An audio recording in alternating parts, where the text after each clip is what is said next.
1, 2, 3. Good morning. I have Nurse Jennifer here and Miss Tweet, and we're going to ask Nurse Jennifer some questions. So we're going to start with, what are the signs and symptoms of COVID? Well, by now you probably know most of the signs and symptoms of COVID. They are fever and chills. That's the number one symptom that we look for, that we're very suspicious of COVID is a fever. Cough, shortness of breath, fatigue, muscle or body aches, diarrhea, headache, new loss of taste or smell, sore throat, congestion or runny nose, and nausea and vomiting. And so you'll understand why these signs and symptoms of COVID are very confusing, because a lot of this, most of us experience on a daily basis, but it's also very similar to allergies. Okay, Nurse Jennifer, what do I do if my child wakes up with one or more of these symptoms? If your child wakes up with one or more of these symptoms, please call me. I have some questions I can ask. I will determine whether or not your student has a history of allergies. I will determine how long those symptoms have been going on. We are allowed as nurses to make judgments, but it's important to communicate with me so that I can help you make the best decision as far as whether or not to send your child to school that day. Great. So how do I communicate with you if my child has seasonal allergies, chronic headaches, stomach issues, asthma, or other illnesses?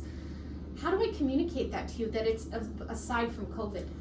The best way is to give me a call or send me an email, but ultimately, in order for me to be able to keep your student at school, I will need doctor's documentation that your child suffers from these conditions, whether it's chronic headaches, or the number one note that I have on file are seasonal allergies, which can cause a lot of the COVID symptoms to show up. If my student shows symptoms, what procedure will be followed? If your student shows symptoms of COVID, I will do an assessment of them. I will determine how long they have been experiencing the symptoms, if anyone else in the house is sick. There's a lot of question asking, so the best thing to do is for me to talk with you and find out how long it's been going on.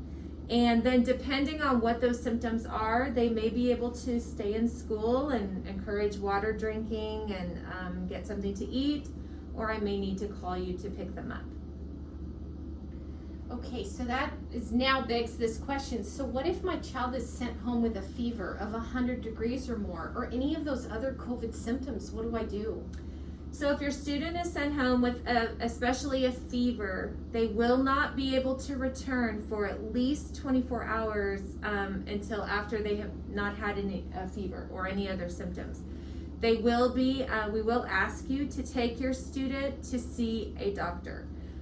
You can see a doctor and get a rapid negative test. Those two things go together, the doctor's note and the rapid test.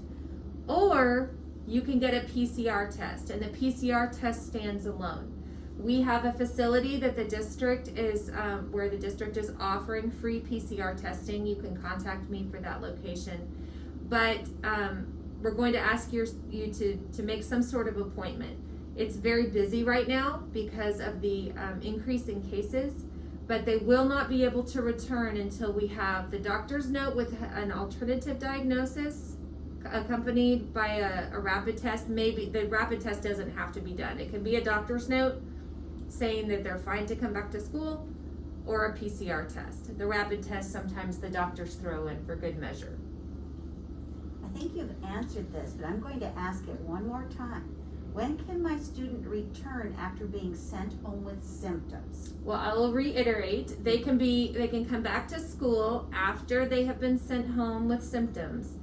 When they are without the symptoms, no more symptoms, and they are cleared by a doctor or a negative PCR test. The rapid test at home over the counter is not going to do for us, because unfortunately they are sometimes inaccurate. They're only very accurate when you are very positive. So the doctor's note or a PCR test. And like I said, most doctors are doing rapid tests, and so he might throw that in for good measure just to make sure that we know your student is safe to be at school. Okay, so if my child tests positive, when can they come back? So if your child tests positive, again, there's a lot of question asking that we will be doing. The positive test is not necessarily day one of isolation. The positive test could be the same day that your student started experiencing symptoms, but they could have had symptoms a couple days before. So it really just depends on the answers to the many questions that we will ask once we learn that your student is positive. If they began symptoms a couple days before, then that's when the first day of isolation will occur. But again, it's a case-by-case situation. When can my student return if he or she has been in close contact with someone who has tested positive and has not been vaccinated? Unfortunately, most of our clientele, our little people here, have not been vaccinated. They are not of age. It has not been approved. So this will apply to almost all of our students. If someone in your family is positive, please let us know. It will affect your students' attendance. They cannot be here for a certain amount of time. Again, it depends on whether or not they're showing symptoms. There's a rule in there or a guideline that they can be tested after so many days. And if I try and explain it to you all now, it will be very confusing.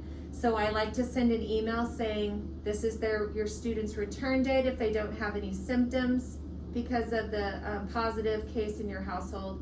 But here's the day you can be tested, and then here's the day you can return. So there's a lot of variables. Communication is key with your teacher, and please know that your teacher is sending this to me so that I will call you and we can get all the dates hammered out so that your student misses as few days of school as possible. Great. So what are the differences between fully vaccinated and not vaccinated? Fully vaccinated individuals do not need to quarantine if they come in close contact with someone who's tested positive. And again, that might be some of our staff, but for you, the students here, they are not vaccinated. And so there will be a quarantine period if they are in close contact with someone in the home. In the schools, it's going to be an optional situation because we are masking up. And we will have that conversation with you. You will be notified by phone if your student comes in close contact with someone. If you receive a letter from the school stating that there has been a positive case, but you have not received a phone call, then your student was not in close contact. And so I've had several phone calls this morning about that. Just know that we will reach out to you personally if your student has been in close contact because they have not been vaccinated. And then it will be your option whether you want them to quarantine or not. And what are the travel guidelines for all individuals, either vaccinated or not vaccinated? There are currently no travel guidelines, and I will read this from the parent handout that is located on the website. There's no quarantine is necessary for domestic or international travel as long as there's no history of exposure and the individual is not exhibiting any symptoms. So if you have been traveling, if you do travel for the holidays, but your student is exhibiting symptoms or you are exhibiting symptoms, the best thing to do is to quarantine and to follow get tested 5 days later after you start showing symptoms. Again, please notify us. Any one of us will share the information so that we can keep our campus as safe and healthy as possible. Great. Well, we're really grateful for the answers to these questions, and I know that you've expressed an appreciation for our families thus far in how they've handled a positive case in their home or symptoms. Do you want to speak to that at all? I am so grateful to be at AUI. I've had so many proactive parents, and I commend our families for wanting to keep this a safe and healthy campus in this very difficult time. I know that we all thought we wouldn't be here this time, that this school year would be different. but it isn't, and it's a little bit different because it's affecting more of our young people. So I commend you for being proactive, for keeping your sick students at home. Thank you, thank you, thank you. If you ever have any questions, you can always reach out to me or any one of us. and I'm very grateful for the support that you've shown and your understanding in when I tell you your child must be tested or must stay home. It shows how much you care about your fellow students and the staff here at OWI. So on behalf of Nurse Jennifer, Ms. Tweet, and I, thank you so very much. Please call us if you have any questions, and have a great evening.